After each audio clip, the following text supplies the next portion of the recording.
Naging mag-classmate kami ni Beth. Nung pagpasok ko sa classroom niya, kitang-kita ko sa mukha niya yung inis. Bigla na lang siya tumayo, sabay pumunta sa principal's office. Siya yun. Siya yung nagpahiya sa akin sa hallway. Gusto ko na mawala siya dito sa school na to. Utos ng lolo mo wag ko siya tanggalin. Sabi niya rin sa akin, ilagay siya sa classroom mo. Hindi ako naniniwala. Tawagin mo nga si Lolo. Sabi din ng lolo mo, wag ko daw siya tawagan kahit ano sabihin mo. Ano ba yan? Di ko rin alam trip nito ni Lolo eh. Wala na lang siya magawa, kundi bumalik sa classroom namin. Nakangiti ako nun habang nakatingin sa kanya. Tinatawa-tawa mo. Wala naman. Ayus-ayusin mo. Di porket napagtripan ako ng lolo ko, di na kita kaya patanggalin. Ha? Sige nga, paano mo ako mapapatanggal sa school na to? Marami akong connection. Kahit di ako tulungan ng lolo ko, kaya kita patalsikin. Beth, kailan ba? Aba, mayabang ka talaga ah. Sige, antayin mo. Hindi ko alam kung ano yung mga gagawin niya. Pero sabi ko sa sarili ko, mukhang magiging masaya naman yung mga mangyayari.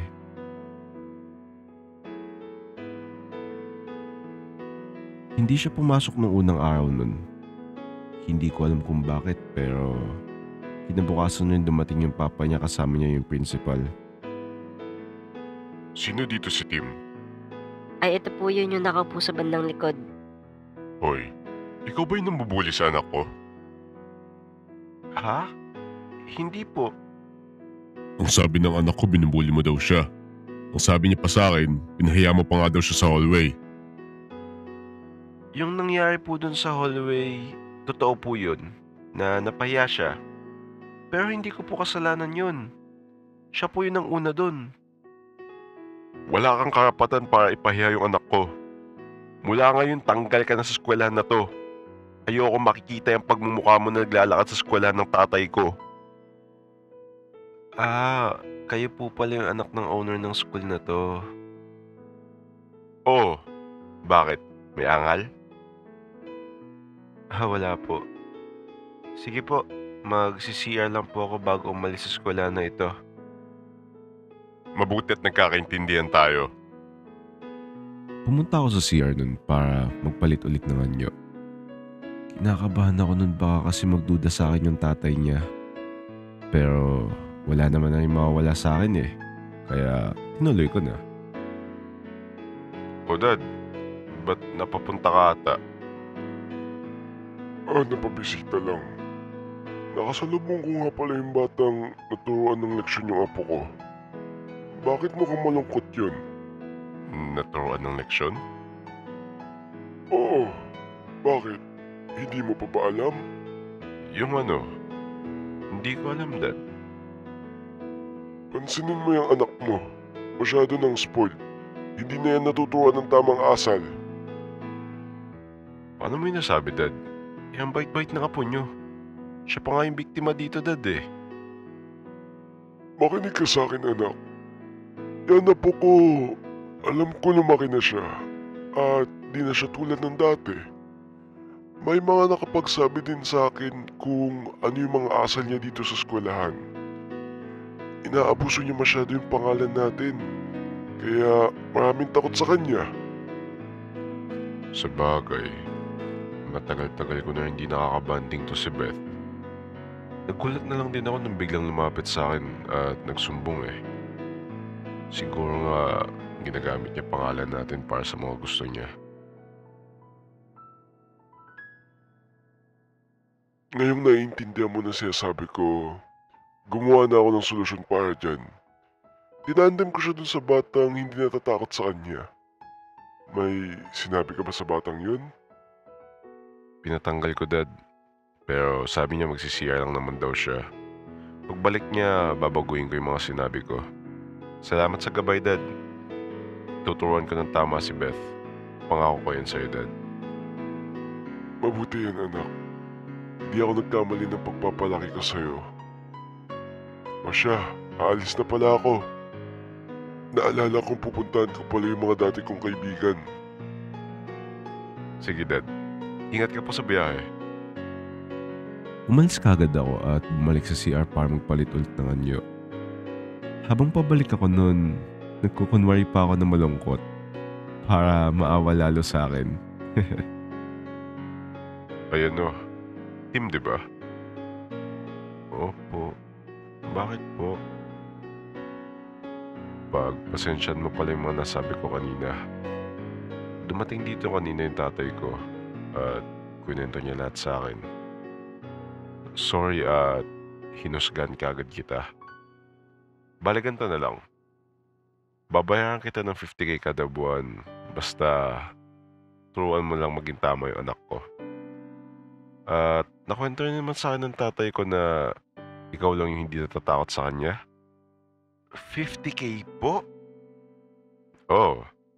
Basta turuan mo ng tama yung anak ko. Kukunin kita bilang yaya niya. Yaya? Baka mas lalo lumaki ulo ng anak nyo. Ayaw nga pala. Sige kung ano man tawag mo dun. Hindi ko na lang sasabihin sa kanya na binabayaran kita. Basta turuan mo na lang kung paano maging tama yung asal niya. Sige po, maasahan niyo yan. O ito pala yung 50k, advance na yan. Bigla pa ako nagkatrabaho. Hindi ko ina-expect na pwede ko pala pagkakitaan yung kapangyarihan ko. Pero hindi ko naman ginagamit sa mali eh. Win-win pa nga sa akin. Mapagtitripan ko na si Beth, may 50k pa ako. Kinabukasan ay pumasok din kagad si Beth. Nakasimangot pa siyang pumasok. Akala mo ba'y dinaanan ng bagyo yung mukha niya? Good morning, Beth. Ba't parang malungkot yung mukha mo? Tumahimik ka ah. Masama na araw ko, wag mo na dagdagan. Lo, nagtatanong lang eh. Masama ba? Layuan mo nga ako. At huwag mo na akong kausapin, di tayo close. Ayaw nga pala. Kala ko close na tayo eh. Nga pala, yung sabi mong papatalsikin mo ko, kinausap ako ng papa mo kahapon ah. Nag-thank you pa nga siya sa akin eh. Huwag ka pa kasiguro. Di pa rin ako susukong matanggal ka sa school na to. Uy, takot ako. Kawawa naman ako. Nakakairita talaga. Kalma lang, Lods. Ilang mo namumula na. Reset.